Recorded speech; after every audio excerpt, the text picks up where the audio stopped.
Les vraies voix Sud Radio, 17h-19h, Jean-Marie Bordry. Bienvenue chers amis sur Sud Radio, les vraies voix jusqu'à 19h. Oui bon écoutez, Cécile de Ménibus et Philippe David sont précisément en train de partir en vacances pour leur part.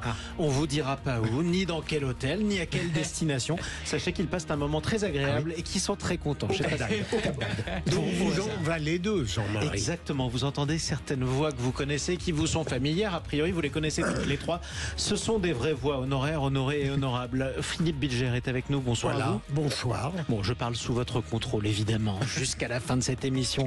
On verra sur le qualificatif honorable. Exactement. C'est pour ça que j'ai commencé par là, sinon je n'aurais pas fait cet effort, vous me connaissez. Nous sommes également avec Tom Conan, tiens, une émission Bonsoir. tous les deux ensemble, un soir sur Sud Radio, ça nous rajeunit pas Tom Conan? Ça fait pas mal de temps et je suis assez content de revivre ça. Ouais, bon, on verra si on a bien veillé. En tout cas, on est content de vous retrouver. Je rappelle que vous êtes essayiste et auteur. Tiens, votre dernier livre, Capitale Rose, chez Albin Michel. Chez Albin Michel. Et puis René Chiche est avec nous. Comment ça va, René? Eh ben écoutez, pardon, ça va, Oui. Jean-Marie. On se vous soit. Et c'est un honneur de faire cette émission avec vous. C'est vrai, mais vous savez C'est que la première fois qu'on fait les réunions ensemble. je suis très content de vous avoir, mais sachez que vous ne parlez pas sur mon contrôle, donc vous n'êtes pas obligé de me flatter gratuitement. D'abord, le seul qu'on flatte ici, c'est Philippe Bilger. Et puis en général, il se flatte. Oui, ça c'est vrai. C'est vrai. Maintenant, Blaze, flattez-moi, chers amis. On accueille notre vraie voix du jour également. C'est notre auditrice du jour sur Sud Radio qui va nous accompagner. C'est Sabine. Comment ça va, Sabine? Bonjour à tout le monde d'abord. Bonjour. Ça va très très bien. J'ai quelqu'un parmi vous qui est né le même jour que mon petit frère et quelqu'un qui porte son prénom. C'est de bon augure. C'est vrai ça? Alors, tiens, dénoncez Tout à les fait. coupables. Qui sont-ils? Alors Monsieur Bilger qui est né le même jour que mon petit frère et vous-même qui portez le prénom de mon petit frère également. Ah ben c'est formidable. Écoutez, Incroyable. on est tous contents. écoutez, Tout est alors. mis. Ma chère Sabine, on est très content de vous retrouver parce que vous allez nous accompagner pendant une bonne partie de l'émission. Vous avez d'ailleurs un message à faire passer. Vous voulez revenir sur l'actualité et notamment sur une mesure d'égalité qui concerne le public et le privé, c'est ça? Oui, tout à fait. Pour les journées de carence qui ont fait beaucoup parler. Que je pense que ça valait pas le coup d'en parler autant. Je suis tout à fait, en tant que fonctionnaire moi-même, je suis tout à fait d'accord aux journées de carence supplémentaires, à la condition unique, et à cette condition uniquement, que le salarié du privé, le salarié du public soit sur le même pied d'égalité à 100%. Et je dis pas 75% des entreprises qui ne l'ont pas. C'est-à-dire en termes de temps de travail, de salaire? On est tous la même chose, à la même enseigne, tout le monde. On aligne tous les salariés, quels qu'ils soient, sur la même chose. Pourquoi pas? Mais ça reviendrait quasiment à supprimer le service public, hein, si vous écoutez. En tout cas, tout le monde devient fonctionnaire, soit plus personne ne l'est, non? Vous savez, dans la fonction publique, maintenant, depuis le Covid, les maladies, si vous voulez, il y a très peu de gens malades, il y en aura de moins en moins parce qu'on a le télétravail qui nous sauve, qui nous empêche de perdre déjà une journée de salaire. On peut déjà espérer faire du télétravail si on n'est pas trop cabossé. Ensuite, écoutez... les petites maladies, apparemment, on ne nous prend pas au sérieux, donc on fera ce qu'on pourra. Vous êtes fonctionnaire vous-même, Sabine? Tout à fait, dans la territoriale. Dans la territoriale, vous travaillez dans quoi? Moi, je suis dans l'urbanisme. Dans l'urbanisme, d'accord. Ouais. Bon, parlons-en, il y a beaucoup de clichés sur les fonctionnaires. Tiens, on a beaucoup même, ne serait-ce que tapé dans l'actualité sur la fonction publique territoriale. Vous la vivez de l'intérieur, vous la connaissez. Globalement, vous travaillez beaucoup. Alors globalement, il y a des périodes un peu plus creuses, et il y a des périodes où vraiment on compte pas nos heures. Donc, si vous voulez, c'est pas le rythme des 35 heures, il n'existe pas. Moi, ça me fait rire quand on dit les 35 heures, on en fait 32. Moi déjà 32, je pourrais pas les faire, je dépasse forcément. 35, je les dépasse aussi. Je vois pas comment, quand les gens ont besoin, on dit écoutez, c'est vendredi, c'est 16 heures. Excusez-moi, rappelez-moi lundi matin. Il y a des gens peut-être qui le font, mais j'en connais qui comptent même pas leurs heures, surtout en fin d'année au niveau des finances et tout ça. Les gens ils restent jusqu'à 19h, 20h. Vous voyez, vous allez Depuis le débat qu'on avait fait là-dessus, j'ai entendu des démonstrations limpides sur le fait que la grande différence, c'est que dans le privé, les jours de carence étaient complètement compensés. Et donc, dans la fonction publique, ils ne le seraient pas. Et donc, ça n'est pas une évidence aussi claire que je l'avais cru à l'époque. Après, moi, pour avoir fait quand même pas mal de stages et des petites expériences professionnelles à la fois les entreprises et dans les administrations, qui étaient souvent d'ailleurs des expériences très intéressantes, je me suis rendu compte qu'en fait il y avait quand même des grandes similarités, notamment si tu prends les grandes entreprises, ce sont toujours des grandes organisations assez pyramidales, très structurées, avec des services, des sous-services, etc. Donc en réalité le cliché qu'on peut avoir de la fonction publique avec des bureaux, des sous-bureaux, des sous-responsables, etc. existe de la même manière dans les entreprises privées, et surtout à des grandes échelles. Donc c'est tout à fait comparable. Et les inerties qu'on peut aussi parfois constater dans l'administration publique existent de la même manière dans les entreprises privées, en tout cas dans celles que j'avais pu constater. René Chiche. Rapidement, je comprends ce que dit madame, j'ai oublié son prénom. Sabine. Mais est-ce qu'il y a quand même une inégalité entre le service public et le service privé, et le privé, pardon, c'est au niveau de la retraite. Puisque le public, si mes informations sont bonnes, et je crois qu'elles le sont, la retraite s'effectue sur les 6 derniers mois, alors que sur le privé, c'est sur les 25 derniers mois. Retraite. Donc, on peut quand même dire que la fonction publique, qui est d'ailleurs un secteur que je respecte, puisque mon père était lui-même dans la fonction publique, en plus, a quand même quelques avantages par rapport au privé, en particulier dans le domaine des retraites. Mais on va en parler, Sabine, avec vous. Restez avec nous. De toute façon, vous êtes notre vraie voix du jour sur Sud Radio jusqu'à 19h. On va parler d'autres choses aussi qui nous concernent tous. On va revenir sur le ministre de l'Intérieur, Bruno Retailleau, qui est partout en ce moment. Il était à Poitiers aujourd'hui et il employait un terme. Tiens, il faut combattre les narco-racailles. Alors, on vous pose une question. Est-ce que c'est que de la com? Est-ce que c'est insultant? Ou est-ce que c'est justifié? Vous voterez. On va en débattre avec nos invités. On va aussi retrouver dans quelques instants Philippe Bilger, le réquisitoire du procureur. Bien sûr. Vous requérez contre aujourd'hui? Je requiers paradoxalement plutôt contre Porte que contre Boyard. Eh bien, on va en parler dans un instant. À tout de suite sur Sud Radio. Sud Radio. Sud Radio. Parlons vrai. Parlons vrai. Sud Radio. Parlons vrai. Les vraies voix Sud Radio, 17h-19h, Jean-Marie Bordry. Les vraies voix de la Toussaint avec nos 3 saints qui sont avec nous. Philippe Bilger, magistrat honoraire. René Chiche, tiens, sanctifiez-vous. Qui l'eût cru un jour? René Chiche, Saint-René Chiche. Écoutez, formidable. Je vous bénis, mon fils. Bon, et puis le démon de la bande, ça reste quand même celui qui n'a rien d'un ange. Malgré tout, Tom Conan est avec nous.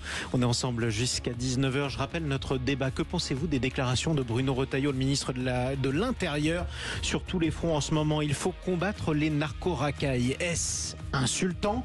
N'est-ce que de la com? Ou est-ce justifié? Pour vous, votez sur Twitter, sur YouTube et appelez-nous 0826 300 300.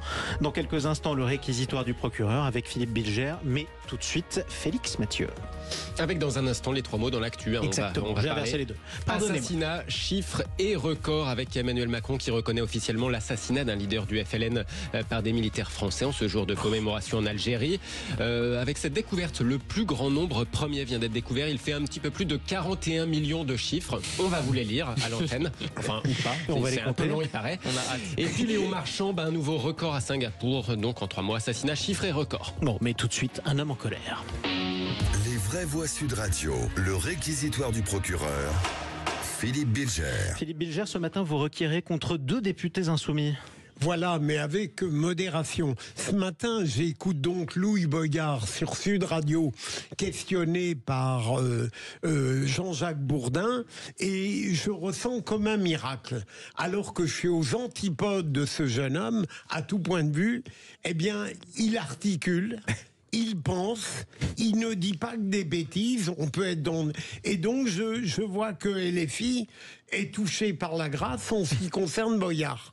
Et quelque temps après, je constate que Porte, à l'Assemblée nationale, a traité d'une manière vulgaire et honteuse une députée du Rassemblement national. Je préfère ne pas reprendre ces termes. Donc j'ai été soumis à une sorte de pression alternative, une légère estime regagnée et puis un mépris accentué de l'autre côté. Mais c'est dramatique, il faudrait que les filles s'entendent sur la qualité collective. Vous leur demandez quasiment de faire une nouvelle purge, si je vous comprends bien. En quelque sorte.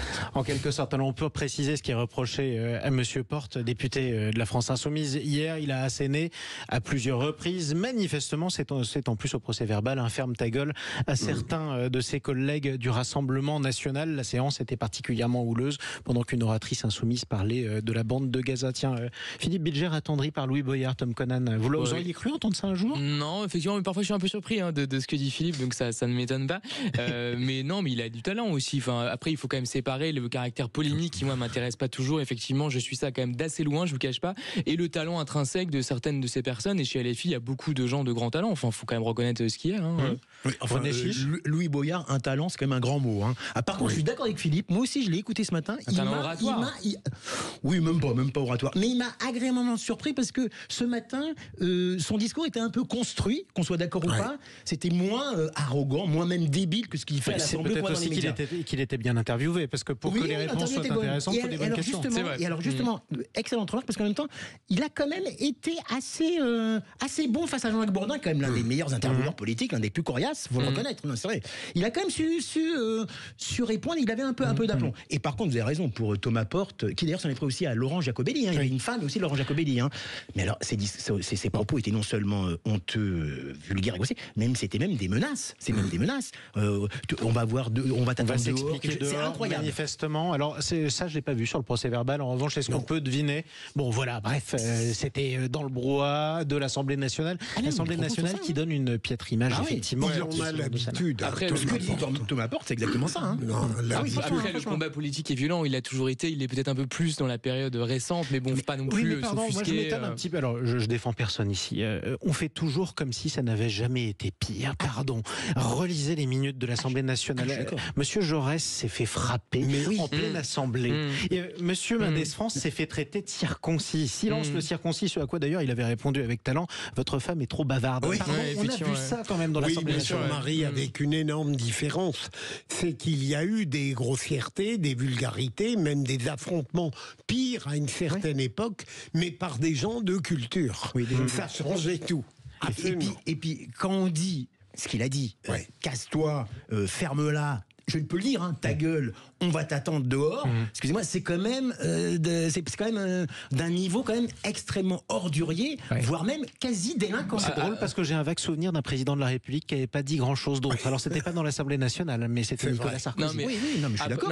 Après, je suis d'accord avec toi. Il n'a jamais été un homme de salon. Mais même si les paroles en question sont un peu déplorables, je suis bien d'accord avec vous. Oui. Mais pour autant, le manque de culture supposée des hommes politiques ou des femmes politiques, d'accord, ils maîtrisent pas tous la langue de Zola ou de Chateaubriand, mais on n'a pas besoin d'être illettré pour dire ferme ta gueule. Voilà, ça arrive à des gens très instruits. Bien sûr, mais c'est pas le sujet, j'ai envie de dire. Si derrière la cohérence de leur discours est relayée dans leur prise de position, moi ça me va. On leur demande pas d'écrire. Moi qui exècre LFI pour terminer, on peut reconnaître qu'il y a quand même certaines personnalités qui sont un peu améliorées. Clémence Guettet, Manuel Bompard, Clémence Autain sont pas d'un niveau quand même comme Clémentine Boyard ou Thomas Porte.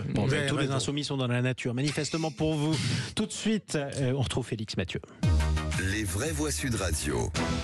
Les 3 mots dans l'actu avec Félix Mathieu: assassinat, chiffres et records. Félix. Ce geste mémoriel d'Emmanuel Macron envers les Algériens, 70 ans après la Toussaint Rouge, le président reconnaît l'assassinat de Larbi Ben Midi, leader du FLN, par des militaires français. Le plus grand nombre premier vient d'être découvert. Il comprend un peu plus de 41 millions de chiffres. Dans un instant, nos vraies voix vont vous expliquer ce qu'est un nombre entier. Confisquez leur téléphone portable, s'il vous plaît. Et puis, Léon Marchand vient de pulvériser le record aux 200 mètres 4 nages à Singapour. 1 minute 48 secondes 88. Le précédent record tenu par un Américain il y a 12 ans a été battu de presque 1 seconde. Les vraies voix Sud Radio. Un petit geste pour le Maroc. Il y a quelques jours, la plaidoirie sur la souveraineté marocaine au Sahara occidental. Gros geste d'ailleurs. Oui, et puis quelques jours plus tard, tout de même, du coup, un geste pour les Algériens. Tandis qu'ils commémorent les 70 ans de la Toussaint Rouge, cette insurrection qui a ouvert la guerre d'indépendance, la guerre d'Algérie. Eh bien, ce communiqué de l'Elysée, Emmanuel Macron reconnaît officiellement que Larbi Ben Midi, leader du Front de Libération Nationale, a été assassiné par des militaires français. Décision à haute valeur symbolique. Larbi Ben Midi est souvent présenté comme le Jean Moulin algérien.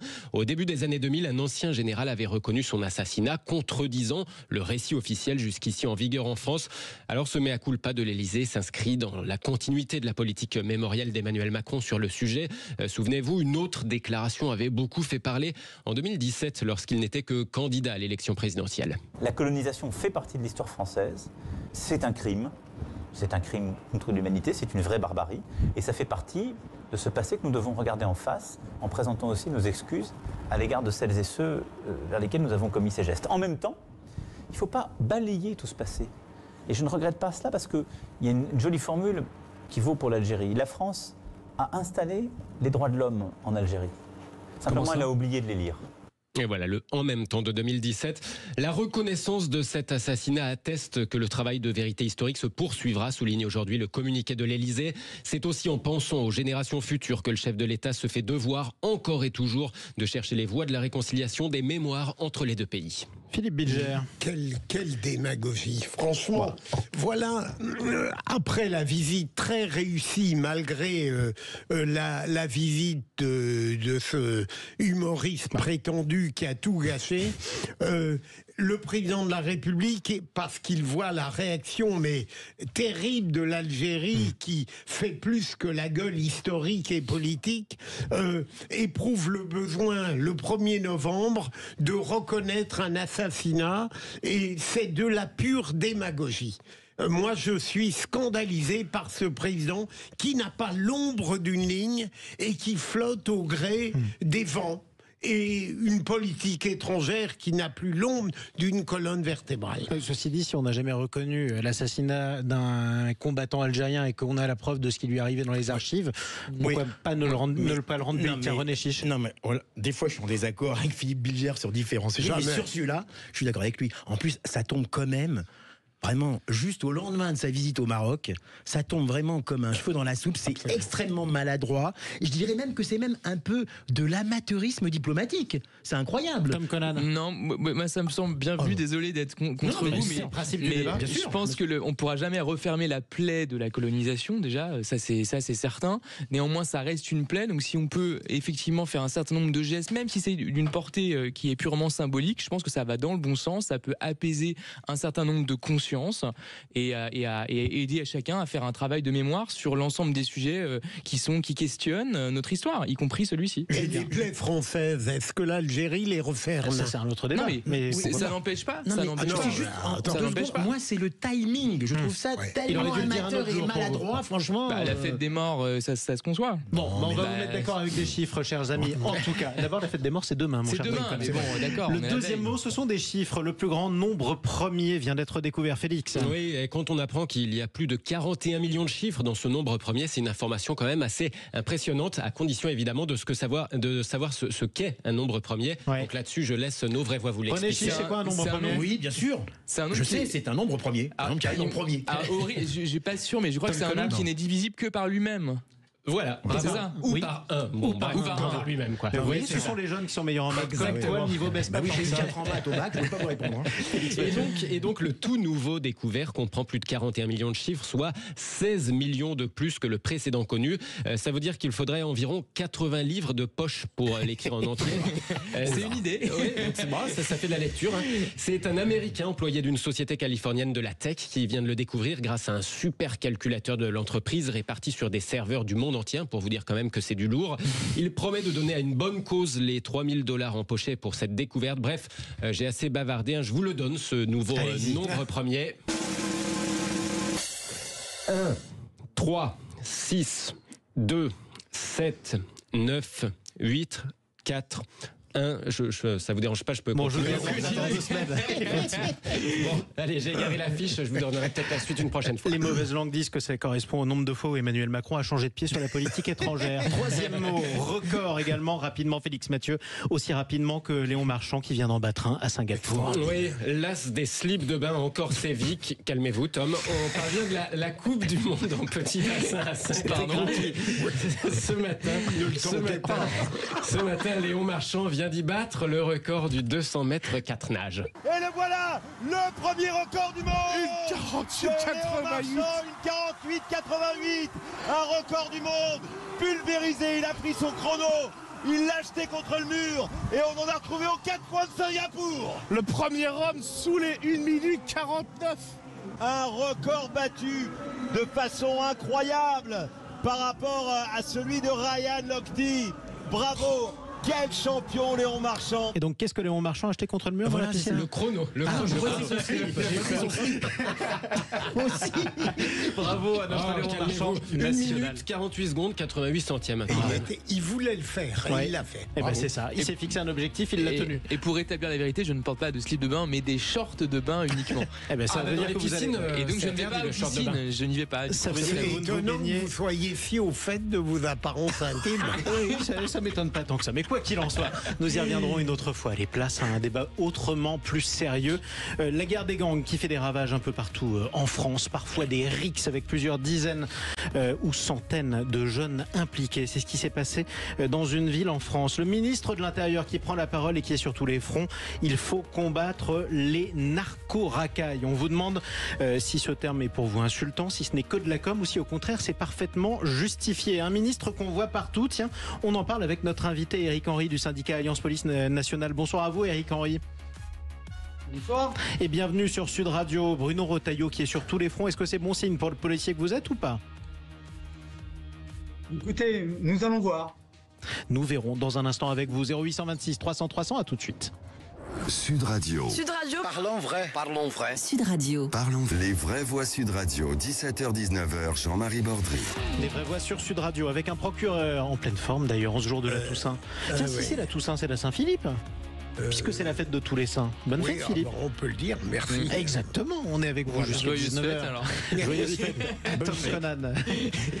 Tom Conan, celui qui ne croit que ce qu'il voit, exactement, comme Saint Thomas. Nous sommes également avec René Chiche. Bon, ce sera Saint-René ce soir. Tout de suite, nous parlons d'un fléau qui ravage malheureusement notre pays. Les vraies voix Sud Radio, le grand débat du jour. Il y a donc eu d'abord une fusillade dans le quartier des Couronneries à Poitiers. Et après cette fusillade, une rixe, 4 à 600 personnes impliquées d'après le ministre. Aujourd'hui, les narco-racailles n'ont plus de limite. La mafia, on la combat en prenant des décisions politiques que nous n'avons toujours pas prises dans notre pays. Ces risques hier soir, ces 5 blessés, ces fusillades, ça se passe pas en Amérique du Sud. Ça se passe à Rennes. Ça se passe à Poitiers. Il s'agit d'une guerre dont nous avons besoin de moyens exceptionnels sur une base judiciaire redéfinie avec des pouvoirs peut-être exceptionnels. Il faudra que tout cela soit mis en place parce que ça ne peut pas être que du ressort de la police. Le choix que nous avons aujourd'hui, c'est un choix entre une mobilisation générale ou alors la mexicanisation du pays. Des mots forts employés par le ministre de l'Intérieur Bruno Retailleau sur tous les fronts. Il faut combattre les narco-racailles. Qu'est-ce que vous pensez de ces propos du ministre? Est-ce que pour vous ce n'est que de la com, c'est insultant, ou au contraire c'est pleinement justifié? Vous répondez que ce n'est que de la com à 59% d'entre vous, que c'est justifié à 40% d'entre vous et que c'est insultant à 1% d'entre vous. Continuez à voter, à nous appeler sur Twitter, sur YouTube et au 0826 300 300. Haute-Saint-Hilaire attend vos appels. On est aussi d'ailleurs à nouveau avec Sabine qui nous écoute depuis l'Hérault sur Sud Radio. On va accueillir dans un instant notre invité Éric Henry. Bonsoir à vous. Bonsoir. Soyez le bienvenu sur Sud Radio.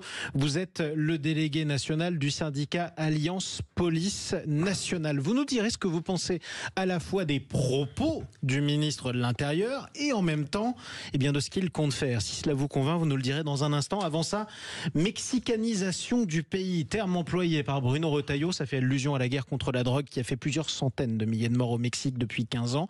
Bon, est-ce que ces propos sont de la com pour vous, Philippe Bilger, ou est-ce qu'ils commencent à devenir justifiés? Non, c'est tout sauf de la com.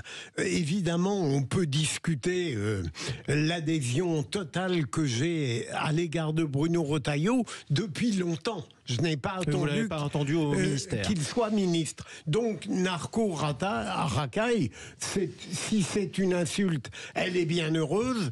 Et en réalité, c'est plutôt un constat. Et ça n'est pas de la com. Et je ne veux pas prolonger. Il a pris la mesure de ce qui se passe à Poitiers, à Rennes, et qui gangrène l'ensemble de la France. Et j'ajoute que je ne voudrais pas que précisément on lui reprochât ce qu'en général on reproche aux politiques, c'est-à-dire de parler et de ne rien faire. Depuis qu'il est ministre, tout ce que lui permettait le statut du ministre de l'Intérieur pour agir, il l'a fait. Et il prévoit également une loi contre le narcotrafic. Donc, sur l'ensemble de ce qu'il accomplit depuis qu'il est ministre, je ne vois rien à redire. René Chiche fait la moue. Non, c'est-à-dire que je trouve que là, Philippe Bilger va un peu loin en honorant à ce point Bruno Retailleau. Non, parce que non, attendez, je condamne pas pour l'instant Bruno Retailleau. Il est arrivé en poste il y a à peine à peu près Encore un mois. instant, monsieur le bourreau. Donc non. Alors déjà, sa formule racaille, il aurait pu dire. On va vous en débarrasser de ces narco-racailles. C'est clairement une citation de Nicolas Sarkozy. Bon, pour moi, c'est une formule, donc c'est quand même de la communication. Non.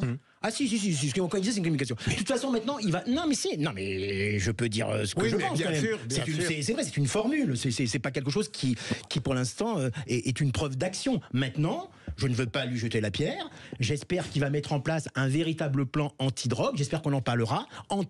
Contre les narcotrafiquants. Parce que là, pour l'instant, ça reste une parole. Et d'ailleurs, il fait quand même beaucoup de communication actuellement, Bruno Retailleau. Il fait quand même son Sarkozy. Mais si, intervention sur intervention, déplacement sur déplacement. C'est quand même du Sarkozy, Philippe. Non, pas du tout. Est-ce qu'il fait du Sarkozy, Tom Conan, vous qui aviez 12 ans de Je pense qu'il, c'est un peu du Sarkozy. Effectivement, je crois que ça avait plutôt bien marché à l'époque. Donc c'est une stratégie qu'il essaye de suivre. Après tout, si ça correspond à une réalité, moi je suis plutôt un expert du sujet. Pourquoi pas? Après tout le monde fait de la communication. Un expert de quel sujet? De la communication, oui. Non, un expert du narcotrafic et de ces questions-là, je veux dire. Mais après voilà, qui s'y attaque, c'est très bien. Après, c'est peut-être pas nécessaire d'en faire des tonnes. On a compris ce qu'il voulait faire et quelle était son intention. Alors, Éric Henry, vous êtes toujours avec nous. Deux choses que je voudrais voir avec vous. Vous nous direz d'abord si c'est bon signe pour vous que le ministre de l'Intérieur nous rappelle un petit peu Nicolas Sarkozy, au moins un certain d'entre nous. Mais avant ça, revenons sur ce qui s'est passé à Poitiers. La soirée d'Halloween qui commence par une fusillade qui fait plusieurs blessés et qui dégénère dans un quartier en une rixe qui implique, tenez-vous bien, près de 600 jeunes, plusieurs centaines de jeunes à la suite de cette risque. Est-ce que ça a un lien d'abord? Est-ce qu'on a la preuve aujourd'hui que ça a un lien avec le trafic de drogue, Éric Henry?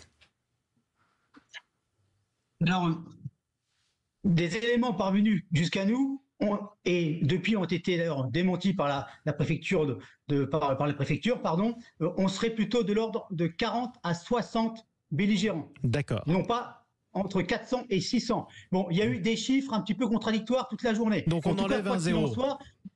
Voilà, nous sommes sur une volumétrie quand même extrêmement importante et en lien a priori avec, malheureusement encore une fois, le trafic stupéfiant. C'est un quartier sensible, un quartier qui est en pleine réhabilitation et qui avait été notamment énormément impacté pendant les émeutes de 2023 avec la préfecture et le bureau de police qui avait été incendié.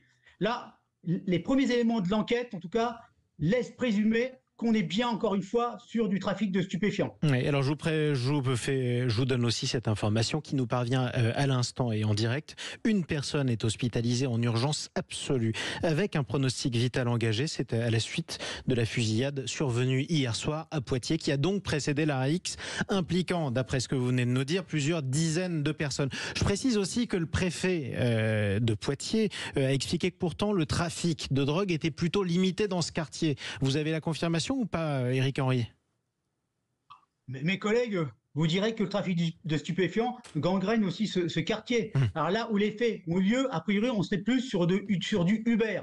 Et ce qui aurait mis un petit peu la poudre, ce qui aurait occasionné ce règlement de compte, c'est le fait que deux individus à scooter seraient venus sur le terrain d'une autre bande pour vendre des produits stupéfiants. Mais aux abords, nous avons des points de deal extrêmement forts avec un chiffre d'affaires journalier qui est important. Donc quoi qu'il en soit, on est encore dans le cadre des règlements de compte liés au trafic de stupéfiants. Et d'ailleurs, M. Retailleau qui était sur place et qui a fait des micro-trottoirs, je dirais, l'a bien vu. Tous les habitants se plaignent de ces individus, de ces narcos qui pourrissent la vie de ces des habitants, de nos concitoyens, et en faisant en plein jour, devant tout le monde, leur trafic. Et c'est plus du tout acceptable. Et précisons d'ailleurs à toutes fins utiles que si des gens et des habitants se plaignent de ces trafiquants, ce sont précisément aussi les habitants de ces quartiers qui sont les premiers à subir parfois même d'ailleurs les balles perdues comme à Pisevin, à Nîmes. On est toujours avec Sabine. Vous êtes de l'Hérault avec nous, Sabine, au 0826 300 300. Tout à fait. Et vous avez certains quartiers concernés. Alors moi je suis née dans un quartier qui est maintenant impraticable pour les jeunes filles ou même les jeunes garçons après 18h en hiver. Malheureusement, c'est lequel? Quartier La Paillade à Montpellier ne ressemblait pas du tout à ce qu'il était il y a 40 ans. Moi, j'en suis écœurée. Mes parents se sont mariés dans ce quartier-là, ont vécu très heureux dans ce quartier-là. Mes grands-parents ont vécu 70 ans dans ce quartier-là. Quand je vois ce que c'est devenu, je vais vous dire, je parle à mon seul nom propre. J'ai 2 personnes dans la police, justement, nationale dans ma famille, fraîchement engagées. Il y a 2 solutions. La première, je ne doute pas que M. Retailleau pense fortement ce qu'il dit. Je pense que tous ses prédécesseurs ont pensé fortement ce qu'il disait. Je pense que les moyens au bout du tuyau ne seront jamais suffisants, à moins d'engager carrément des gros moyens. Et quand je dis des gros moyens, ça va être l'armée, ça va être la gendarmerie, la police, tout le monde, dans les quartiers, partout en même temps, pour vraiment enlever toute cette merde. Parce qu'après, si on va dans un quartier, ils partent dans un autre. Si on envoie 5 policiers à gauche, ils partent à droite. Il faut mettre les grands moyens. Tant qu'on ne mettra pas les grands moyens, qu'on ne rentre pas en guerre contre ça, on n'y arrivera jamais. Philippe Bilger. D'abord, je suis tout à fait d'accord avec Sabine, mais ce qui me choque, c'est que la tradition française veut que lorsqu'on a un ministre qui non seulement parle, je vois mal comment, avant l'action, on pourrait ne pas parler, et qu'on bâtisse ça immédiatement communication, alors que Bruno Retailleau a ceci de particulier qu'il distingue de Nicolas Sarkozy, qui avait un verbe qu'il imaginait puissant et actif, c'est qu'il est obsédé par l'envie d'agir et d'incarner ce qu'il dit dans la réalité. Et en ce sens-là, il n'est pas du tout Nicolas Sarkozy. L'envie d'agir, c'est évidemment une très bonne chose pour un homme politique, mais ensuite c'est la question de l'efficacité. Et c'est vrai que moi j'ai l'impression que ces questions quand même sont là sur la table depuis des années, depuis des décennies, y compris dans un pays comme la France. Et je me demande quand même, s'agissant de certaines substances, encore une fois sans être du tout un expert du sujet, est-ce que malgré tout, même si ça crée des polémiques à chaque fois, la question de la dépénalisation à défaut d'une légalisation de certaines substances, c'est pas aussi une voie qu'il faudrait emprunter en parallèle, tout en luttant évidemment dans le même temps, si j'ose dire, contre les trafics les plus lourds et les plus graves?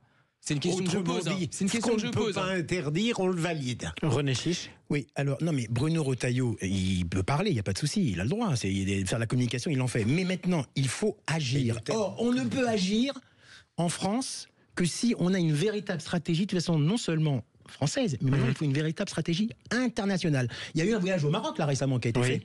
Est-ce que Bruno Retailleau a parlé avec les officiels marocains de la production du cannabis au Maroc, qui est la principale source du cannabis dans le monde?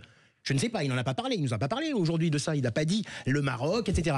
Donc il faut une véritable stratégie parce que, en plus, ce trafic des stupéfiants aujourd'hui a totalement évolué. Maintenant, c'est du trafic par messagerie cryptée, c'est du Uber Sheet, oui, c'est vrai. Hein, vous avez l'air de vous y connaître. Non, je connais un tout petit peu le sujet.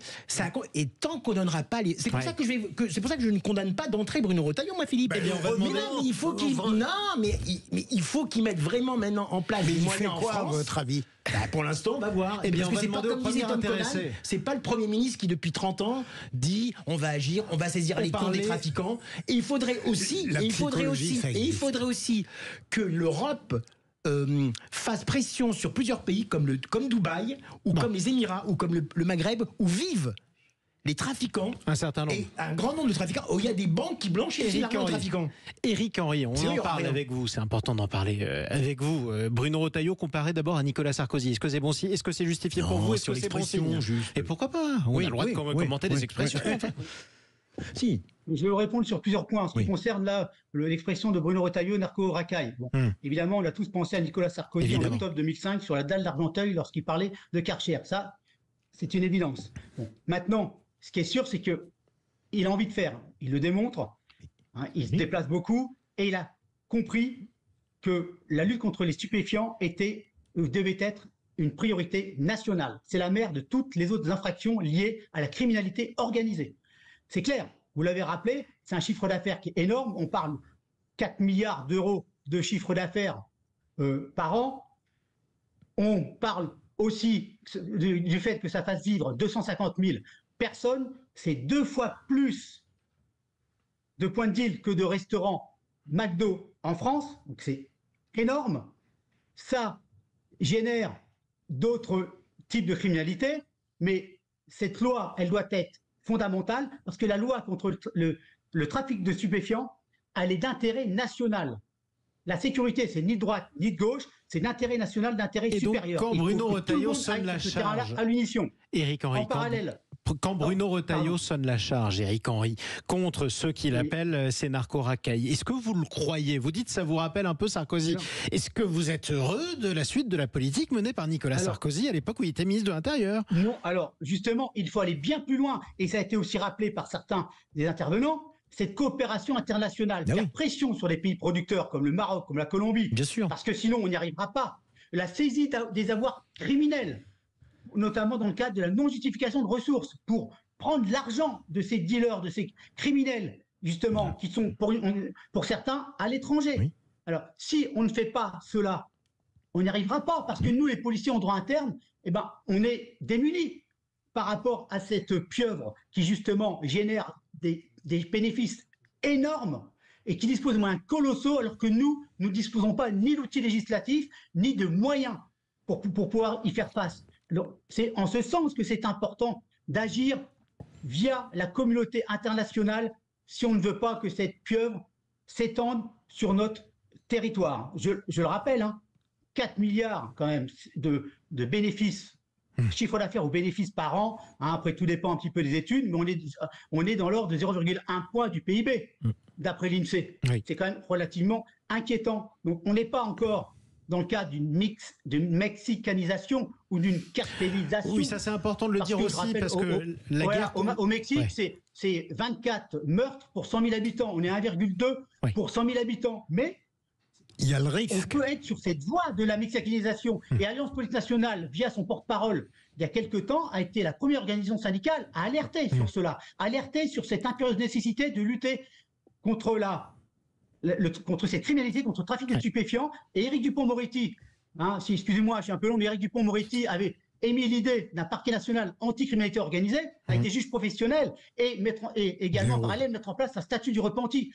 Tout ça, c'est fondamental, mais sans faire pression sur des pays tiers, des pays qui vivent de la production de drogue, on n'y arrivera pas en interne. Eh bien, en tout cas, merci de l'avoir dit. Ce soir, sur Sud Radio, Éric Henry, délégué national du syndicat Alliance Police Nationale. Malheureusement, on sera amené à en reparler parce que la guerre des gangs n'est pas terminée. Vous l'avez entendu, je vous le disais. Une personne touchée par cette fusillade hier à Poitiers est en urgence absolue, pronostic vital engagé. On vient de l'apprendre il y a quelques minutes. Sur Sud Radio, il est 17h47. On est toujours avec Sabine depuis l'Hérault. Bon, vous êtes dans un quartier calme en ce moment, Sabine, là où vous nous écoutez. On est d'accord? Moi, je suis dans la campagne, tranquille. Grand bien vous fasse. Restez avec nous, on vous retrouve dans un instant.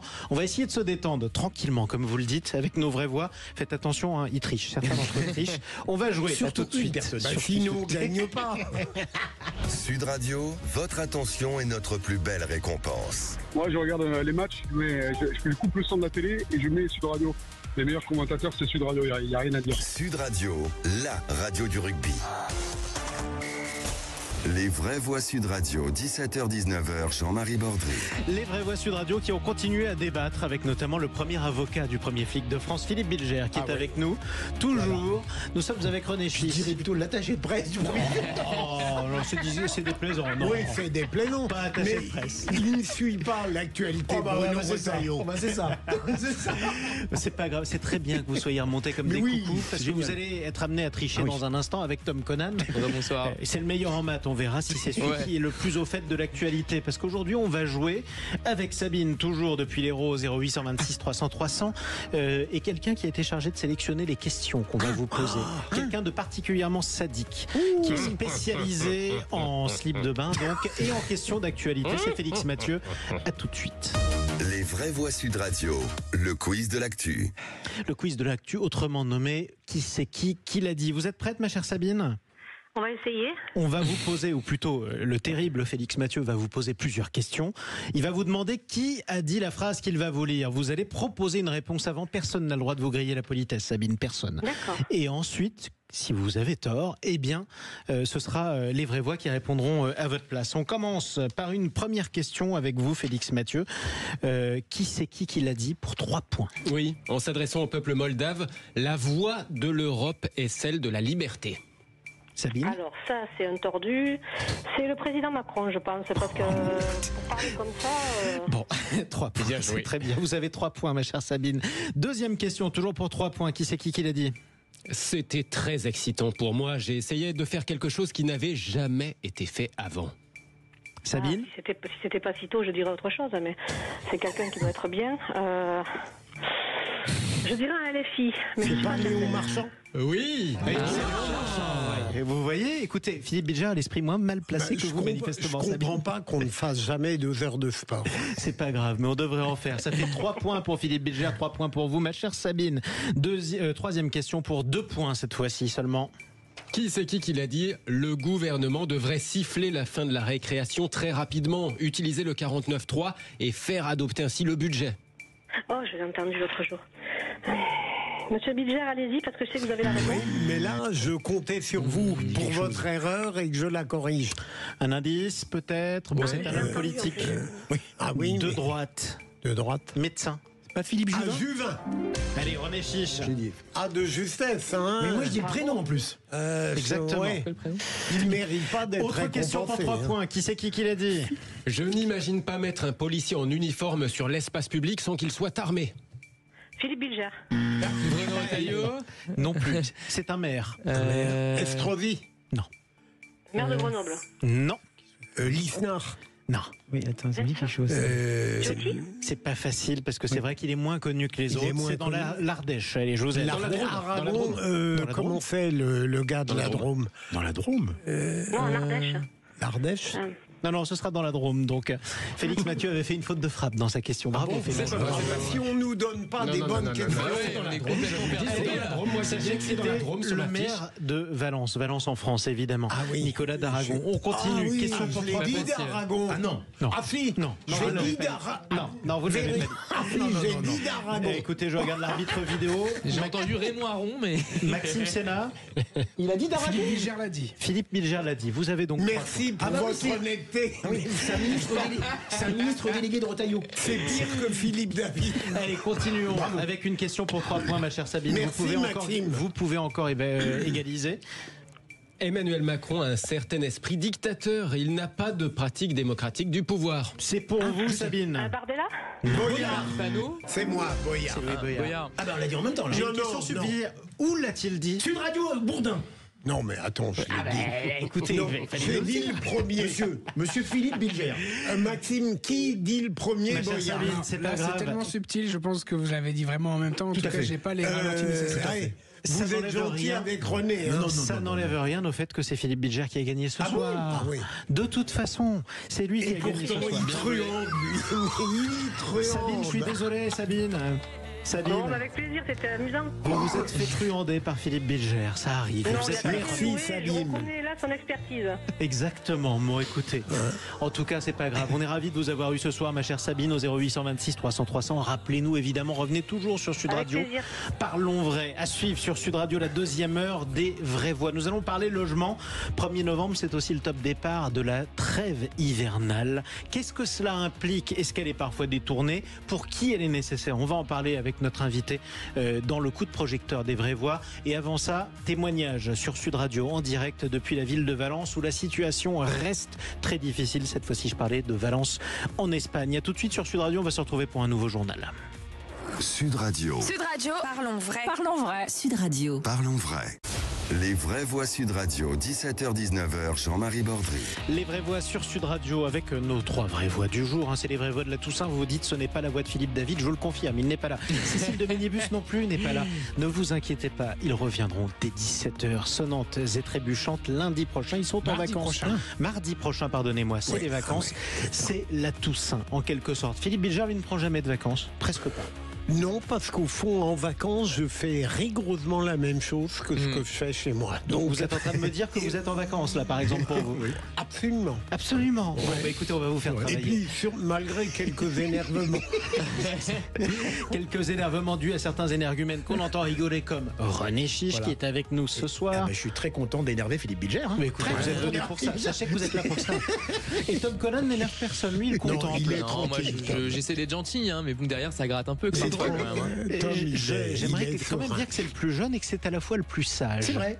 Il est au-dessus, Jean-Marie, vous, qu'est-ce que c'est que cette adhésion au jeunisme? Mais écoutez, je constate que le là jeunisme aussi, c'est une démagogie effrayante. Écoutez, pourquoi pas. C'est le truc des nombres premiers. Je pense que là, ça a divisé tout le monde tout à l'heure. Écoutez, apprenez à compter, et puis je réviserai mon jugement. C'est peut-être parce que vous êtes jeune vous-même. Mais écoutez, c'est gentil. Encore, je le reste pour l'instant. Allez, au programme des vraies voix, notre coup de projecteur. Si nous sommes le 1er novembre, c'est donc la Toussaint et non la fête des morts. On y reviendra. C'est aussi le début de la trêve hivernale. Qu'est-ce que la trêve hivernale? Comment elle fonctionne? Pourquoi à partir d'aujourd'hui, plus personne ne peut être expulsé de son logement? Est-ce vraiment vrai d'ailleurs? On le verra avec notre invité. Mais tout de suite, direction l'Espagne. Les vraies voix Sud Radio. L'Espagne et plus précisément la région de Valence où nous retrouvons notre invité Marius. Bonsoir à vous. Et bienvenue. Vous m'entendez? Oui, on vous entend, Marius. Vous êtes étudiant dans une université catholique. Vous êtes à une dizaine de kilomètres au nord de la ville de Valence, dont les environs ont été ravagés par des inondations plus que meurtrières. Plus de 200 morts il y a eu et on a encore plusieurs dizaines de disparus. Sur place, la situation, c'est quoi pour vous, très concrètement, Marius? Concrètement sur nous, sur place, on a eu plusieurs warnings qui nous disent de ne pas aller en ville, pas faire des déplacements inutiles et surtout faire attention à l'eau, elle pourrait être contaminée. Alors toute la société s'est mise ensemble pour faire des provisions et donner des ressources aux gens qui ont été plus gravement touchés dans le sud de Valence. Bon, alors la communication est assez difficile, vous l'entendez en ce moment même. On va vous demander peut-être de vous rapprocher d'une fenêtre si vous le pouvez, si jamais ça peut avoir un impact. Il paraît que les magasins sont dévalisés, que les courses sont très difficiles. Marius, vous le confirmez vous-même? Oui, exactement. C'est même difficile d'aller chercher des légumes ou des fruits. Ça veut dire que les magasins ont été dévalisés. Comment vous faites pour vous approvisionner? Alors, on a fait des approvisionnements au début de la semaine. Et on va essayer de tenir jusqu'à la semaine prochaine. Et quelles sont les consignes que vous avez des autorités à ce stade? Les autorités nous ont bien dit de ne pas rester dans la rue, de rester chez soi et seulement se déplacer si il est vraiment important de se déplacer. Donc ça veut dire que personne ne travaille, ça veut dire que personne ne se déplace, vous êtes confiné en gros? Voilà, on revient au confinement de Covid. Aujourd'hui, on a une journée off, une journée de vacances, qui tombe aussi dans les 3 jours de deuil que l'Espagne a donné à cette catastrophe. Effectivement, l'Espagne qui est en deuil national. Merci beaucoup Marius, désolé à ceux qui nous écoutent, ça peut arriver que la communication soit difficile et je pense que dans des régions aussi bouleversées, même sur un plan technique, chacun le comprendra. Des images terrifiantes, Philippe Bilger. Moi qui regarde compulsivement la télévision depuis des années, et notamment les journaux télévisés, je n'ai jamais éprouvé une telle sensation devant l'apocalypse. Enfin, peut-être qu'il y en a eu davantage, des tremblements de terre ici ou là, mais c'est incroyable, notamment, je me rappelle une image, l'amoncellement de voitures dans une rue. Comme des fétus de paille, exactement. Oui, c'est vrai, ça me rappelait un peu les images qu'il y a eu lors du tsunami. Tu sais, il y avait plein de voitures qui arrivaient comme ça dans les fleuves, pas dans la mer, enfin je sais pas ce qu'on dit exactement, mais c'est effrayant parce qu'en plus c'est en Espagne, c'est quand même tout près de la France. Et c'est vrai que ces images sont effrayantes. On voyait même ensuite des gens qui recherchaient eux-mêmes des survivants en criant un peu hébétés. Je suis d'accord avec Philippe. L'incroyable solidarité de quelques personnes. Ce qui est terrible, il y a même eu des gens, sans pour vouloir rentrer dans le glauque, mais des gens qui sont morts en direct, qui voulaient remonter à la surface et qui n'ont pas pu devant les yeux médusés de certains des voisins. Donc c'est quand même vraiment absolument terrifiant. Et effectivement, même si on sait tous ici évidemment que c'est lié aux conséquences du dérèglement climatique, il faut quand même le rappeler, c'est quand même des conséquences extrêmement concrètes. Et je pense qu'on est tous d'ailleurs plus ou moins consternés du fait que ces conséquences sont de plus en plus visibles, de plus en plus imminentes. On voyait toujours ça. On a des phénomènes qui s'accroissent, qui sont de plus en plus fréquents. C'est présent et c'est sous nos yeux et c'est dans des pays extrêmement proches de chez nous, effectivement. Après, attention aussi à pas trop simplifier le discours. Il n'y a pas que le changement climatique qui est en cause dans ces cas-là. Par exemple, vous verriez que dans cette région de Valence, des centaines et des centaines et des centaines d'hectares ont été bétonnés au fil des décennies. Ce qui fait que des gens habitent à des endroits où effectivement l'eau est passée, ce qui a tout aggravé. Tiens, on parlait des inondations dramatiques il y a un an. Ça s'était passé en Libye. On avait très peu d'images. C'était la ville de Derna. On en avait parlé dans le Grand Matin Week-end. Il y avait eu entre 4 000 et 20 000 morts. Et on n'aura jamais une idée de ce bilan. Donc vous avez parfois des drames de cette nature qui peuvent se produire. Allez, restez avec nous, chers amis. Il est 18h12. Bon courage à tous ceux qui nous écoutent peut-être depuis l'Espagne. En tout cas, à ceux qui ont des proches sur place ou qui sont peut-être inquiets parce que c'est vrai que c'était absolument dramatique ce qui s'est passé. Le bilan à ce stade est de 205 morts et toujours plusieurs dizaines de disparus dans un paysage complètement dévasté. On se retrouve dans quelques instants. On va parler de la trêve hivernale, mais aussi du tour de table de l'actualité. René Chiche. Alors moi, c'est sur un sport qui est en plein essor, c'est le padel. Le padel et non paddle. Et vous non nous pas direz le pourquoi. paddle. Et moi, je vous parlerai du succès des livres complotistes. Un succès un peu flippant. Un peu flippant pour vous. Et moi de Philippe Sciences Bilger. Po. À tout de suite sur Sud Radio. Sud Radio. Sud Radio. Parlons vrai. Parlons vrai. Sud Radio. Parlons vrai. Les vraies voix Sud Radio, 17h-19h, Jean-Marie Bordry. Les vraies voix sur Sud Radio en ce jour de la Toussaint. René Chiche, Philippe Bilger, Tom Conan, tous les trois de très bonne Non, humeur. je suis content parce que vous avez dit René Chiche en premier. Vous avez toujours Philippe Bilger en premier. C'est vrai. Tu vas monter en grade. Je hein, vous aime René, bien, hein. Jean-Marie. Je vous aime bien. Écoutez, parfois ça tourne, vous verrez. Ce sera au tour de Tom Conan. Bah, j'espère. C'est une tournante ici en fait. Non, pas nécessairement, mais après, vous avez le droit. Pas quand même. Tom Conan a le droit de vous évoquer ce que vous voulez. Ça reste dans votre. Pas du tout. Exactement. J'ai jamais dit ça. Quoi qu'il en soit, on est ensemble jusqu'à 19h. On va débattre de la trêve hivernale, un sujet sérieux sur lequel on entend parfois tout et n'importe quoi. On refera le point avec notre invité qui est avocat en droit de l'immobilier. On va retrouver le tour de table des vraies voix dans quelques instants, mais tout de suite, on écoute les messages qu'on nous a laissés au 0826 300 300. Oui, bonjour. Je m'appelle Florence et je téléphone depuis Saint-Jean-de-Laune en Côte d'Or. Voilà, je voulais dire aujourd'hui, nous sommes le jour de la Toussaint. C'est un jour de fête, c'est la fête de tout le monde. Et donc, je voulais rappeler que le jour des morts, c'est le 2 novembre, c'est-à-dire que c'est demain. Mais ce n'est surtout pas le jour de la Toussaint, qui est jour de fête, qui est jour où on fête tous nos patronymes. Voilà, je vous souhaite une bonne journée et je souhaite bonne fête à tous ceux qui travaillent aujourd'hui à Sud Radio. Merci beaucoup. Mais merci à vous en tout cas, ma Florence, c'est chère. adorable. Merci. C'est adorable et surtout bonne fête à vous. Bonne fête à vous, Florence, c'est votre fête aussi. Et effectivement, vous avez raison de le rappeler. On confond souvent en France, ça tombe au même moment. On va au cimetière parce que c'est la Toussaint. Ouais, non, c'est vrai. c'est le lendemain de la Toussaint, en théorie, dans le calendrier catholique, en tout cas, qu'on fête les défunts. Aujourd'hui, c'est la Saint-Aude, la Saint-Maxime, la Saint-René, la Saint. Bonne fête, tout les de saints. même, René. Bonne fête à tous. Allez, tout de suite, le tour de table. Ça fait pas vrai con comme t'es, demande ton avis. Quand on veut conjurer le diable, on l'invite à sa table. Moi je veux du féroce actualité. C'est récente cette table à des coups. Pardon? Ah non, c'est intelligent. Bon, à mon tour maintenant. Le tour de table. De l'actualité. Eh bien, tout de suite, on va commencer par celui qui demandait à commencer, un homme en colère. Ce soir, c'est Tom Conan. Les livres se vendent bien, mais vous n'êtes pas content. Pourquoi? Alors, non, mais je suis content quand c'est les miens, mais quand c'est ceux des autres. Non, mais en fait, je relayais une enquête du Parisien que je trouvais très intéressante sur effectivement des best-sellers un peu étonnants, qualifiés en tout cas par le quotidien de complotistes. Et effectivement, notamment un texte qui s'appelle On n'a jamais marché sur la Lune, hein, je cite, et beaucoup d'autres au sujet, alors parfois du climat, de l'espace, de la santé, des vaccins, etc. Et donc, le dossier dit que c'est un peu la grande foire aux livres anti-sciences.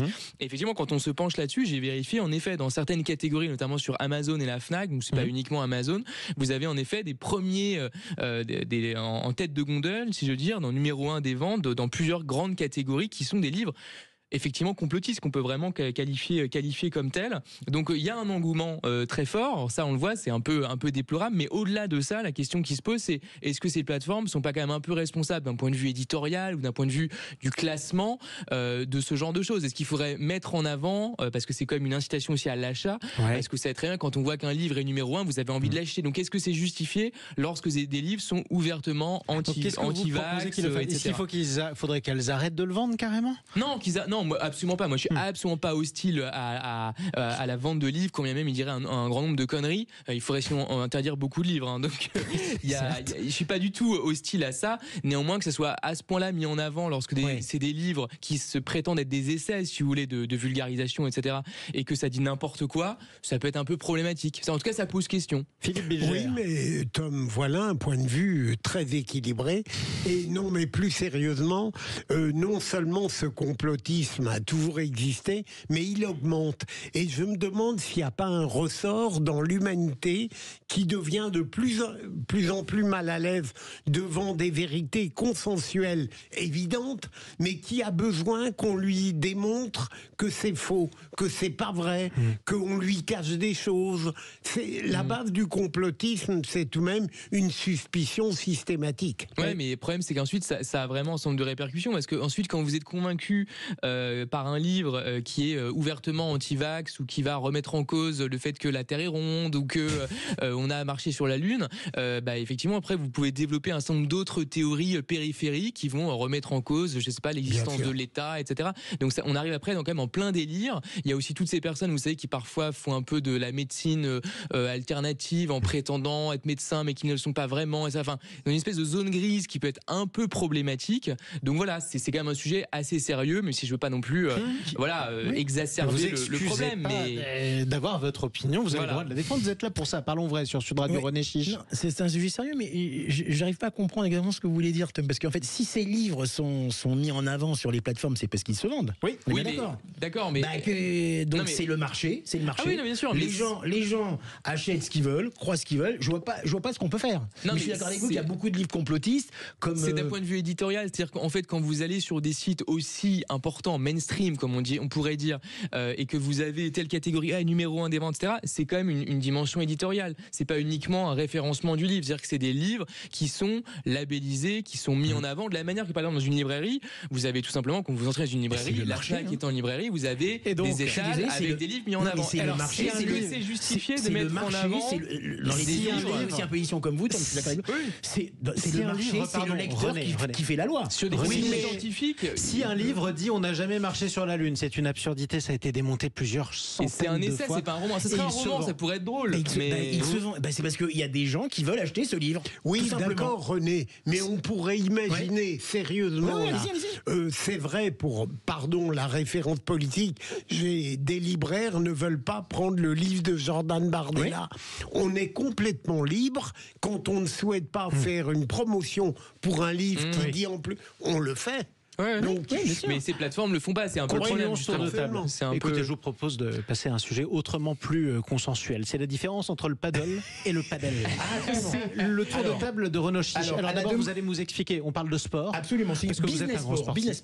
Business sport, précisément. C'est quoi le paddle? C'est quoi le padel? Alors le paddle, c'est être debout sur une planche de surf et à pagayer. C'est le paddle. Oui, je vous vois bien faire ça. Ce que je fais tous les jours. Exactement. PA2DLE. Alors que le paddle, c'est ce fameux tennis, un peu tennis squash, qui se pratique depuis maintenant quelques... Alors je vais vous expliquer ce que c'est. Et le paddock. Voilà. On dit d'ailleurs le padel, pourquoi? Parce qu'on a l'habitude de dire padel, en fait c'est le padel. Mais si je peux me permettre, c'est vous qui dites le padel, parce que tous ceux qui font ce que vous appelez du padel disent paddle. Mais exactement. Et donc les gens sont un peu en pleine confusion. Donc c'est une forme de tennis, je vais le décrire assez rapidement, que vous puissiez aller au fait. C'est une forme de tennis qui s'apparente à la moitié au squash et à moitié au tennis. On est dans une cage, il y a des parois, on peut renvoyer la balle sur les parois, ça rebondit dans tous les sens, ça a l'air très physique, ça va très vite. Absolument, j'en ai un peu fait, c'est pour ça que je voulais parler de ce jeu. Non, je les ai pas tout dit, vous avez pas tout dit justement. Arrêtez-vous. Alors, le paddle, pourquoi? Parce que c'est un sport en plein essor. Il faut dire que c'est un sport qui est un sport en plus récent, qui a été en plus importé du Mexique. En fait, l'inventeur du padel, c'est un Mexicain qui avait un cours de tennis chez lui et qui toutes les balles arrivaient dans le jardin de sa femme. Donc il s'est dit je vais faire des murs autour de mon cours et ça a donné au paddle. C'est en plein essor. Il y a maintenant à peu près 1500 pistes. On dit des pistes de paddle, pas des terrains en France. C'est énorme. Alors la différence avec les cours de tennis en plus, c'est que c'est pas cher du tout. Donc pour les clubs, c'est pas du tout onéreux parce que pour deux terrains pour un terrain de tennis, vous avez deux terrains de paddle. C'est moins grand. Exactement. En ville, c'est pratique. Ça coûte à peu près 80 000 €. Il y a maintenant à peu près 70 000 licenciés, ce qui est beaucoup. Mais comme c'est un sport de loisir, il y a à peu près 500 000 à 600 000 amateurs, exactement. Bon, effectivement, par rapport au tennis, ça fait partie de la Fédération française de tennis. Effectivement, au tennis, il y a 1 100 000 abonnés, mais c'est pas la même chose. Mais c'est un sport en plein essor qui est en plus popularisé par de plus en plus de vedettes, comme entre autres, en France, je parle d'Hanouna, Mais il y a aussi Shakira, René Chiche, Philippe Bilger, etc. Et on a quelques pratiquants à Sud Radio. Voilà, absolument. Et il y a beaucoup de vedettes du sport ou d'anciennes vedettes qui se sont reconverties dans l'exploitation de pistes de paddle. Alors pourquoi en plus c'est très intéressant, en plus c'est très rentable aussi. Vous savez pourquoi? C'est parce que l'heure de location d'une piste de paddle coûte 30% plus cher qu'une heure de tennis. Pourquoi? Parce qu'il y a 4 participants. Donc les 4 personnes payent. L'heure c'est entre 25 et 45 euros. Mais quand vous êtes à 4, ça fait un partage addition. Et donc c'est un sport en plein essor, je le répète, qui risque peut-être d'être même olympique dans quelques années. Et alors j'ai déjà pris quelques... C'est pas forcément un critère, hein. Vous savez que le sport devienne olympique. Non, et alors, dernière chose, je termine, dernière chose, ça a en plus eu un véritable essor même économique. Par exemple, une grande marque de sport, je peux la citer ou pas? Oui, vous Ça pouvez. commence par D, ça se termine par O. Très bien. Voilà. Dans ce secteur du paddle, maintenant, ils ont doublé leur chiffre d'affaires dans ce secteur en un an. Et il y a la plus grande marque d'équipementier en tennis qui s'appelle Babola. Ou Baloba, je ne sais plus exactement, j'ai oublié. C'est ça, voilà, exactement. Qui, eux, réalisent maintenant 15% de leur chiffre d'affaires dans ce domaine. Tout ça pour nous dire qu'en fait, vous avez pris des actions, on est d'accord? Non, pas du tout. Non, sinon, ça sert à quoi? Ce que je veux dire, c'est toujours intéressant de voir un sport qui apparaît, et c'est un nouveau sport qui fait son essor, et qui est en plus maintenant popularisé aussi sur Canal+. Parce que depuis 2 ans, Canal+, diffuse beaucoup d'informations. Nous verrons. C'était intéressant, ça prononce comment? Padel. Exactement. La vraie prononciation, c'est padel. À ne pas confondre avec donc celui qui est debout sur sa planche de surf, c'est-à-dire vous, Philippe Bilger. Allez, restez avec nous sur Sud Radio. À suivre le coup de projecteur des vraies voix. On va revenir sur la trêve hivernale à partir d'aujourd'hui. Qu'est-ce que c'est? Comment ça fonctionne? Quels sont les mythes et les réalités de la trêve hivernale? Mais avant ça, la suite du tour de table des vraies voix. Philippe Bilger, on parle de Sciences Po. À tout de suite. Sud Radio. Parlons vrai. Parlons vrai. Sud Radio. Parlons vrai. Sud Radio. Parlons. Les vraies voix Sud Radio. 17h-19h, Jean-Marie Bordry. 18h29 très précisément sur Sud Radio. C'est la fin des vacances. Beaucoup d'entre vous est en train de rentrer. Bon, on vous plaint, mais on vous accompagne sur la route du retour des vacances de la Toussaint. On est toujours avec Philippe Bilger, toujours avec René Chiche et avec Tom Conan. On va retrouver l'info en plus de Félix Mathieu dans quelques minutes. Il nous emmènera au Japon pour nous parler des cyclistes. Vous allez voir, le Japon ne fait pas dans la demi-mesure lorsqu'il s'attaque aux cyclistes qui ne respectent pas le code de la route. Mais tout de suite, la suite du tour de table. Avec Philippe Bilger. La suite du tour de table avec Philippe Bilger qui nous parle de Sciences Po. Alors ça fait plusieurs fois que vous me dites que vous allez parler de Sciences Po. Je présume que c'est en mal. Oui, parce que je suis frappé de voir à quel point, lorsqu'on a l'apparence d'une rigueur, celle dont a fait preuve le directeur de Sciences Po, Vassy, qui avait décidé de suspendre 4 étudiants pro-palestiniens qui avaient dégradé du matériel. Il leur avait décidé de ne plus leur permettre l'accès à Sciences Po. Eh bien, on a constaté que, probablement étonné par sa propre fermeté, il a décidé de lever les suspensions et de fait, je trouve que ça donne un mauvais signal de la part de ce directeur qui laissait espérer enfin une fermeté intelligente. Mais Jean-Marie, vous m'avez fait part du fait que le ministre de l'université avait laissé entendre que, au-delà de la sanction disciplinaire, il souhaitait lui l'exclusion de ses étudiants de Sciences Po. C'était aujourd'hui, ce qui serait une bonne chose. Chez nos confrères de CNews, le ministre de l'enseignement supérieur, Patrick Hetzel, qui a rappelé que bon, la suspension c'est une chose, mais en attendant on attend une décision disciplinaire. Et lui, il se dit favorable à l'exclusion des 4 étudiants. Alors 4 étudiants pro-palestiniens auxquels il est reproché non pas d'être pro-palestiniens, mais d'avoir dégradé du matériel à l'intérieur de l'institution. Bon, fermeté ou pas fermeté pour vous, Tom Conan? Vous auriez pu être sur les bancs de cette école. Oui, j'y suis même allé. Mais effectivement, Sciences Po a une image qui a un peu évolué dans le temps. Mais pour autant, moi je pense que ce qui est vraiment intéressant, c'est la qualité académique de l'institution. Ces questions-là, je pense, sont quand même assez secondaires. J'ai vu par exemple récemment, il y a eu une réintroduction pour les prochains concours d'épreuves écrites systématiques, parce qu'il y a différentes voies d'entrée, comme vous savez, il y a Bac+3, il y a Bac+0, etc. Il y avait même Bac+1 fut un temps. Voilà. Donc en fait, je pense que c'est là-dessus qu'il faut vraiment regarder l'évolution de Sciences Po. Au-delà de ça, un étudiant, quelle que soit son opinion politique, qui dégrade du matériel dans le cadre d'une action politique, quelle qu'elle soit d'ailleurs. Est-ce qu'il doit être exclu pour vous ou pas? Parce que ça s'est vu ailleurs qu'à Sciences Po et pour d'autres causes d'ailleurs. En tout cas, ça me choque pas qu'il y ait une sanction. Après, qu'il soit exclu définitivement, qu'il soit exclu de manière temporaire, définitivement. Tout dépend de la gravité. Non, mais c'est au cas par cas. Tout dépend de la gravité. Si vous avez cassé une chaise, vous être exclu définitivement me semble un peu excessif. Dans d'autres cas, c'est peut-être très justifié. René Chiche. Je vais énerver Philippe Bilger parce que je suis un peu d'accord avec Tom sur le fait qu'il soit laxiste. Non, regardez, vous l'avez démontré ils ont été non, attendez, ils ont été suspendus. Oui. Ils avaient le droit quand même de faire leur cours en visio, je crois, en Zoom. Ils avaient le droit. Mais ils avaient été suspendus provisoirement. Temporairement, ouais. Voilà. Alors, effectivement, ils ont dégradé, c'est lamentable, au-delà de leurs convictions pro-palestiniennes ou pas, c'est pas le problème, comme vous avez dit, Jean-Marie. Mais est-ce qu'on peut exclure vraiment à vie, quoi, en gros, ces 4 étudiants parce qu'ils ont dégradé du matériel dans le cadre d'une activité effectivement militante qui est absolument condamnable?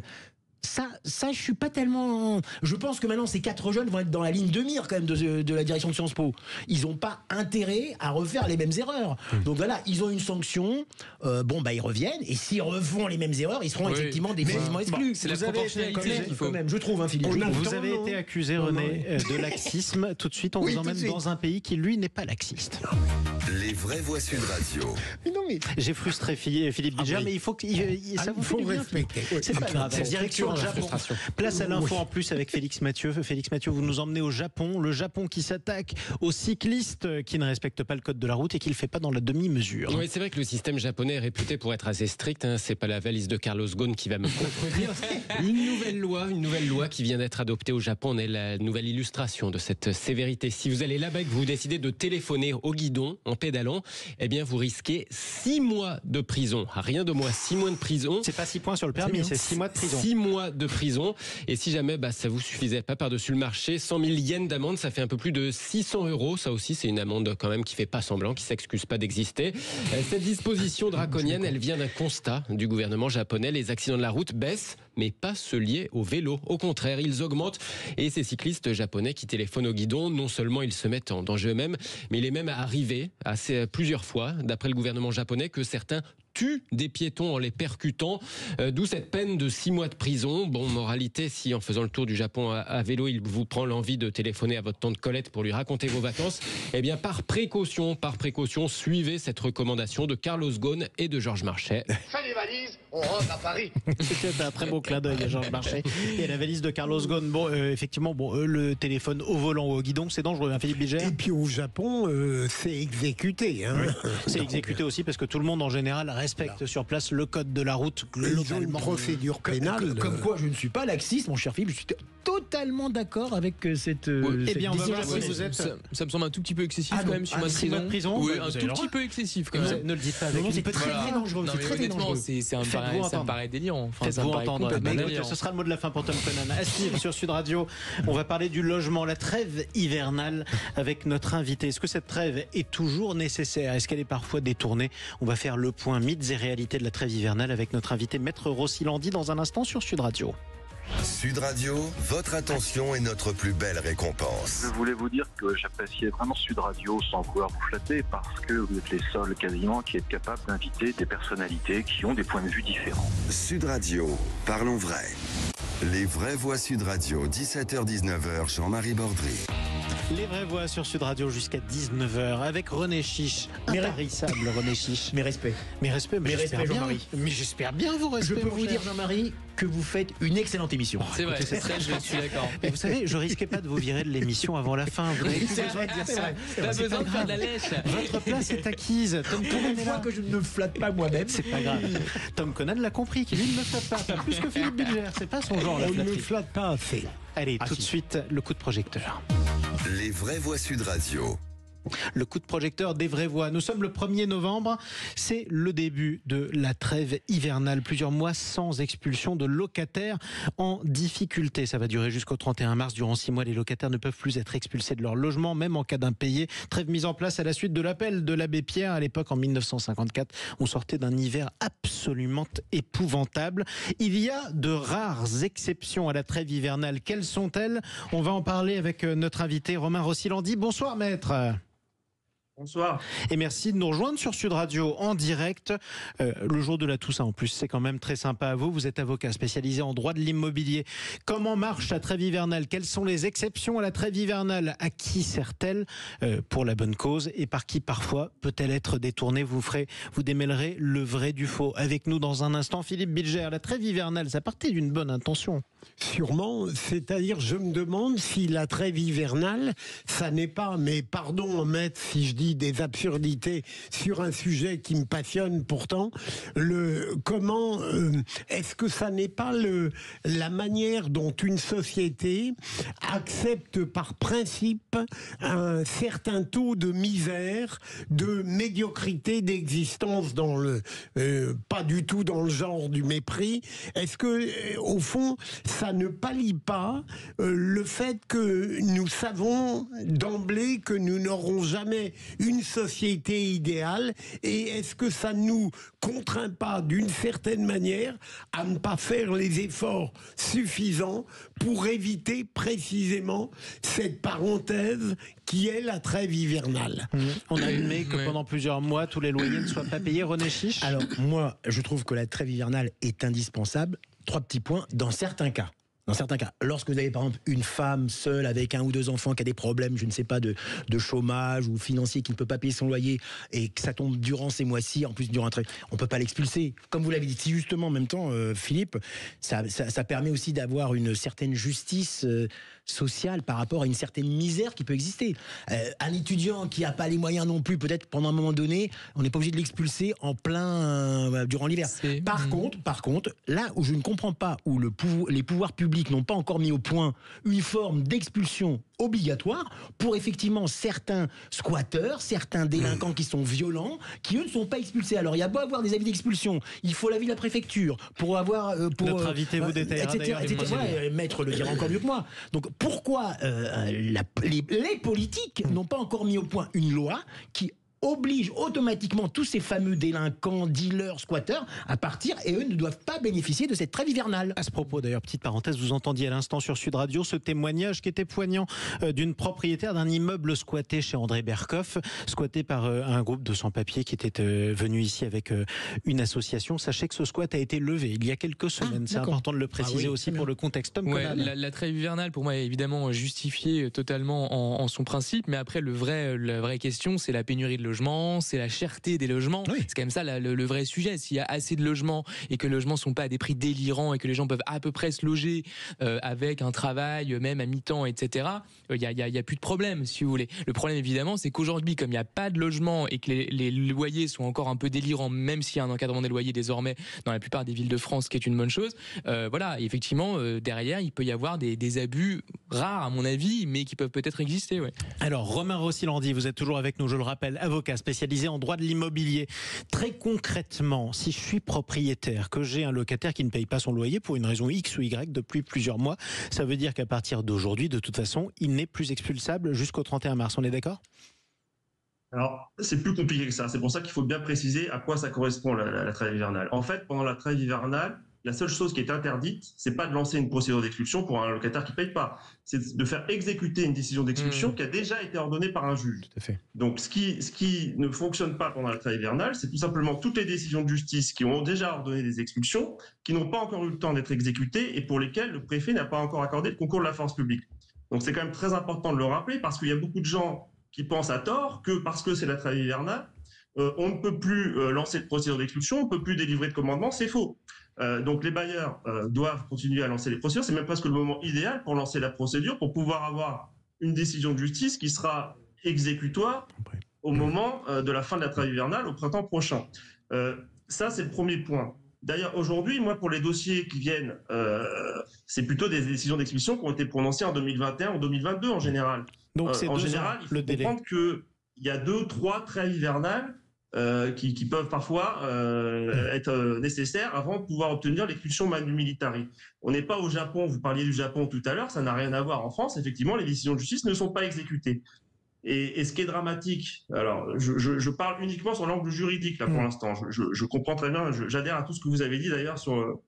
On va revenir à la question philosophique de Philippe Bilger qui est très importante d'ailleurs. On est entièrement d'accord. Mais sur le plan juridique, je voudrais rappeler que l'État a l'obligation d'exécuter les décisions de justice. Il est tenu de prêter son concours à l'exécution des décisions de justice. Et quand il ne le fait pas, il engage automatiquement sa responsabilité. C'est pas moi qui le dis, c'est le Code des procédures civiles d'exécution. Ce qui veut dire que tous les propriétaires qui ont obtenu une décision d'expulsion peuvent se retourner contre l'État et obtenir des indemnités. Et aujourd'hui, c'est absolument incroyable parce qu'on a des situations où l'État préfère payer, il y a des millions, je crois que c'est 55 ou 60 millions d'euros par an, à des propriétaires parce que l'État ne peut pas exécuter les décisions d'expulsion et ne peut pas expulser les gens. Mais maître, ça veut dire que la trêve hivernale sur le plan de l'exécution, elle s'impose au pouvoir. Ils n'ont pas le droit de la relativiser au regard parfois de circonstances particulières. Alors, le préfet peut effectivement, s'il y a des enfants, s'il y a des situations, effectivement, on peut le comprendre, reporter effectivement l'expulsion manu militari. Parfois, il y a même des gens qui bénéficient du DALO, donc du droit au logement, et qui doivent être relogés. Du droit au logement opposable. Oui. Et le propriétaire, lui, il n'est pas responsable de ça. Donc le propriétaire, à ce moment-là, il faut qu'il fasse un recours. Ça n'est pas automatique. C'est-à-dire que les gens ne le savent pas. Les gens ne font pas ces recours, ne prennent pas d'avocat pour se défendre. Et donc l'État ne va pas vous faire une lettre en disant, en fait, vous avez le droit d'obtenir une indemnité. En revanche, quand on le fait, ça fonctionne. Alors, c'est pas toujours ce que veut le propriétaire. Le propriétaire, souvent, moi, mes clients me disent, moi, je veux récupérer mon bien. C'est pas, bon, alors, effectivement, tant mieux, je suis un peu indemnisé. En général, on est indemnisé à hauteur des indemnités d'occupation qui auraient dû être payées par l'occupant. Mais c'est pas toujours ça que veut. Parfois, le propriétaire a besoin tout simplement de récupérer son bien pour y habiter. René Chiche. Oui, je voulais poser une question à Maître. Maître Rossi-Landy. Maître Rossi-Landy, est-ce qu'il existe vraiment une assurance face au loyer impayé pour les propriétaires? On m'a dit que ça existait, que les propriétaires pouvaient souscrire une assurance qui garantit finalement leur loyer impayé. Bien sûr, il y a des assurances privées avec les compagnies d'assurance, ça fonctionne assez bien pour les loyers impayés, même pour les dégradations locatives. Et il y a aussi la garantie Visale. Alors ça, c'est public, c'est l'État qui garantit, ça fonctionne assez bien, il faut le dire, quand il y a des choses qui fonctionnent bien. Moi, Visale, je crois que ça fonctionne bien, c'est gratuit et c'est une garantie. Alors, il y a des limites, c'est quand même bien encadré. Mais ça fonctionne plutôt bien. Mais ça n'existait pas il y a quelques années, non, je crois. La garantie Visale, c'est récent comme dispositif. Mais encore une fois, le vrai problème, c'est que là, dans le contexte des derniers mois, des dernières années, la pénurie de logements s'est accrue dans les derniers rapports. Donc c'est ça, en fait, qui est le vrai problème, c'est que derrière, ça crée aussi un appel d'air. Ça crée une tension sur le marché du logement. Voilà, et ça va créer aussi beaucoup de procédures, ce qui est évidemment pas le but des gens, ni des bailleurs, ni des locataires, d'avoir une épée de Damoclès au-dessus de soi. Une chose importante d'ailleurs à demander à Maître Rossi-Landy pour illustrer notre propos, une procédure d'expulsion en général, elle est déclenchée après combien de mois de loyer impayé? Ça dépend. Moi, je conseille à mes clients de pas trop tarder à agir. Évidemment, quand on est bailleur, il faut, même dans l'intérêt du locataire, il faut agir assez vite. Au bout de 3 ou 4 mois de loyer impayé, il faut délivrer un commandement de payer. Après, il y a tout un tas de garde-fous. Moi, j'appelle ça le parcours du combattant pour le propriétaire d'ailleurs, la procédure d'expulsion, puisqu'il y a tout un tas de délais légaux dont je vais vous épargner à respecter. Mais quand on fait bien cette procédure, en général, la procédure elle-même dure entre 6 mois et 1 an, quand on se débrouille bien. En revanche, et c'est là qu'il y a un vrai sujet, et moi je ne comprends pas. Ça veut dire qu'on se retrouve quand même avec 4 mois plus 1 an globalement d'impayé en tout à la fin. En moyenne. Et ensuite, vous l'avez compris, le plus compliqué pour le propriétaire, c'est d'obtenir enfin le feu vert du préfet. C'est ça qui peut prendre des années, parfois 2-3 ans. Moi j'ai des dossiers de 2020-2021 qui ne sont toujours pas exécutés. Alors il y a eu beaucoup de retard avec le Covid. On a quand même, il faut reconnaître, accélérer un peu les choses. Moi, je le vois même à l'échelle de mon cabinet. J'ai eu des décisions d'expulsion, certains dossiers qui ont été traités beaucoup plus rapidement qu'il y a quelques années. Donc ça, pour mes clients, c'est plutôt une bonne chose. Mais il y a eu une accumulation, je pense, qui explique beaucoup de choses. Mais il y a un chiffre qui m'a un peu interpellé. Je crois qu'il y a à peu près 120 000 expulsions judiciaires ordonnées par les tribunaux par an en France. Et il n'y en a que 20 000 qui sont effectuées manu militari, si vous voulez, au niveau des préfets. Alors peut-être qu'il y a des gens qui sont partis spontanément, mais pas que. Ce chiffre, il est à mon avis révélateur. C'est les 100 000 dossiers dont je vous parle, où effectivement le préfet n'agit pas alors qu'il devrait le faire. Alors il y a une autre question que j'aimerais vous poser, Maître, si vous le permettez, parce qu'elle est importante, c'est le revers de la médaille. Est-ce que vous en avez vu des demandes d'expulsion qui sont abusives, qui parfois tombent sur des pauvres gens qui se retrouvent à être dans l'incapacité de payer depuis 1 ou 2 mois et qui pourtant font tout ce qu'ils peuvent, mais se retrouvent face à un propriétaire complètement intransigeant? L'expérience de l'avocat que vous êtes, elle donne quoi là-dessus? Alors, pour moi, une procédure d'expulsion ne peut pas être abusive par définition. C'est-à-dire qu'il y a des loyers qui ne sont pas payés. Donc forcément, il y a un juge et ça se fait sous le contrôle du juge. Donc moi, j'ai complètement confiance. Et les tribunaux, croyez-moi, le procès est plutôt assez déséquilibré. Vous savez, moi, je constate qu'il y a une enquête sociale. On s'intéresse toujours à la situation de l'occupant et c'est tout à fait normal. La loi de 89 protège beaucoup le locataire.